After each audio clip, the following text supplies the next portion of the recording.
Hello and welcome to Upton Court Grammar School. If you're a student in Year 7 watching this, then you've probably got the misfortune of Mr. Peel standing in front of you for the rest of this year and possibly beyond. Anyway, it's not all bad. And one of the things we're going to play with over this term is a real introduction to how English as a language came into existence in the first place. And this short screencast, that's what we call these PowerPoints with voiceovers, is designed to help you just begin to get introduced to some of the concepts that I want to play with this term. You see, all languages have to come from somewhere. There must have been a point that any civilization moved from grunting at each other and hitting each other with stones to talking in a sophisticated and civilized manner. So we wonder where the English language comes from. We've got a choice, there's a whole sort of bunch of things here, and you may know some of them. I'm sure some of you probably do speak French. Some of you may well speak a variety of what I'm calling the Indian languages. There may be some Germans in the room. Maybe some Arabic speakers in the room. Probably not that many of you speaking Latin or ancient Greek. Fewer again ancient Minoan, if you've ever even heard of it. And I hope that already some of you are beginning to think about this and say, well, what on earth is ancient Minoan?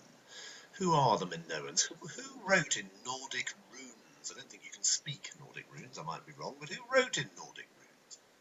And if there's anybody in the room who does actually speak Martian and can prove it, then there is a selection of house points available to that person.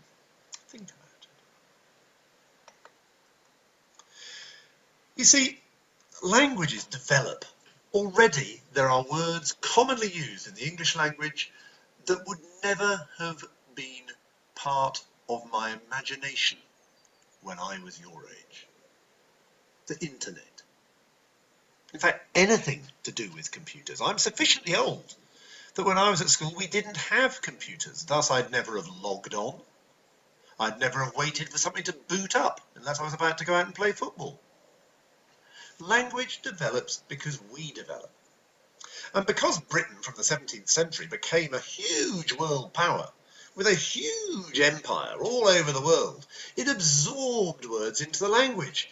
I wonder, there's a link here that we can follow to help us, as it were, but I wonder how many words you can think of in common usage today that are of Indian origin.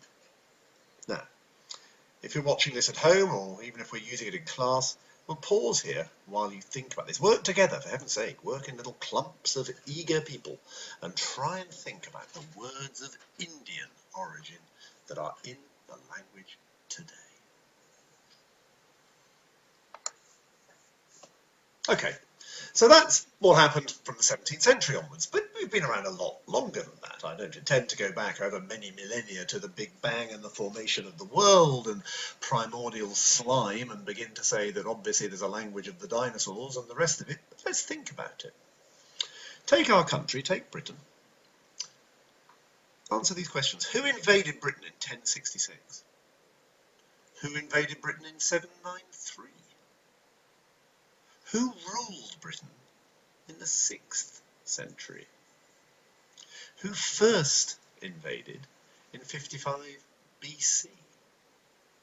Now, with the answer to these 4 questions, we begin to get a hold on where our language comes from. Because as we think about this and we think about language absorbing and developing, we begin to recognize the roots of the language we speak today. We're a mix. Now, simple question. What language did the Romans speak? I'm sure we can work out that one for ourselves, but do you know where the language comes from? Where did much of the Romans' language come from?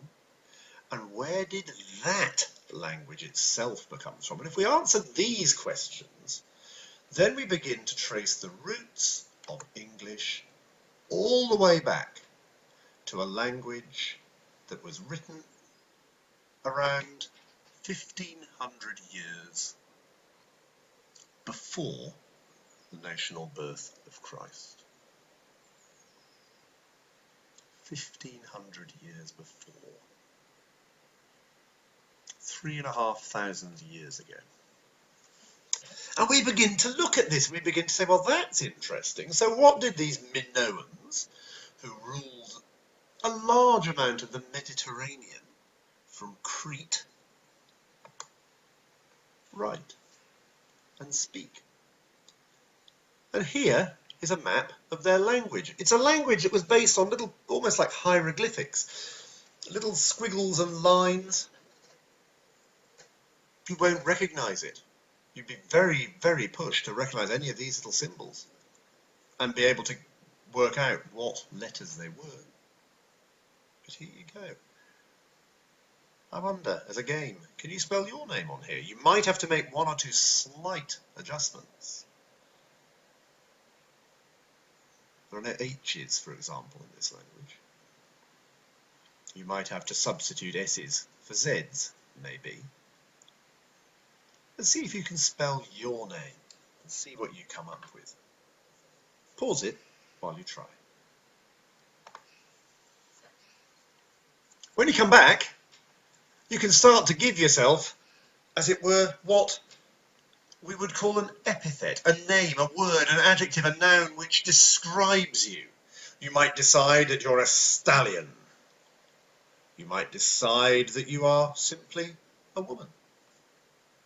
You might like to say that you are somebody who is well armoured, an armoured person. You might describe yourself as somebody who owns a chariot. You want to draw that marvellous wheeled chariot that looks like a fish with a wheel, or whatever it might be. We begin to see how this language began to work. Actually, it wasn't really used for everyday conversation and writing. It was used largely to make lists, almost admin, great lists in storerooms of what was in the royal palace. But it's the language which grew into the Greek spoken by the ancient Greeks. Before we get there, though, I know this is a little bit blurred, but you can begin to work it out. The curious thing about this 3,500-year-old language is that there are words in this language which are still used in English today. Just taking one or two of them at random almost from this list. Let's have a look. One that we actually notice. Well, I'm sure many of you at home cook with cumin. Interesting that that's a word, cumino, from Linear B. Likewise, many of you, I'm sure, have a father. The Greek for a father is a pater. The Minoan Greek word is a pater.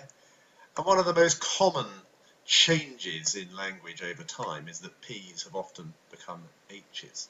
Sorry, often become F's. We see it with father. In German, a father is a Vater. In French, of course, it's a père, and that P has remained. We notice that pharmacies are from a Minoan word, pharmako, meaning medicine. We notice all sorts of things here. We notice that a horse comes from this word hikoi, which has become hippos in Greek. Now, hippos to horse, you might think that's strange, but horses run in a hippodrome. That word is Latin. And we begin to see how our language has been formed by the languages that came before. And that's really what we're playing with this term. The last thought is this. The Minoans were brilliant, but nobody quite knows how. But they were destroyed, and the civilization died out, just like that, somewhere around 1000 BC. There's talk of an earthquake, tidal waves, tsunamis, whatever.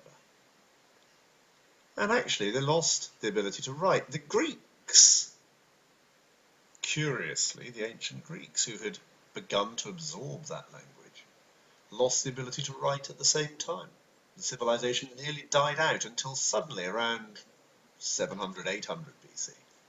The Greeks rediscovered writing from the Phoenicians, traders from the east.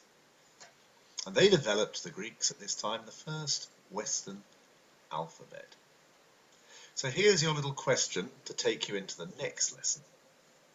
Where does this word, alphabet, come from? Hope you've enjoyed this little introduction to what we do, and good luck with the questions. We'll talk about them after the after we've watched the screencast, and hopefully begin to inspire you with an interest and a love of the thing that we call English. Cheerio!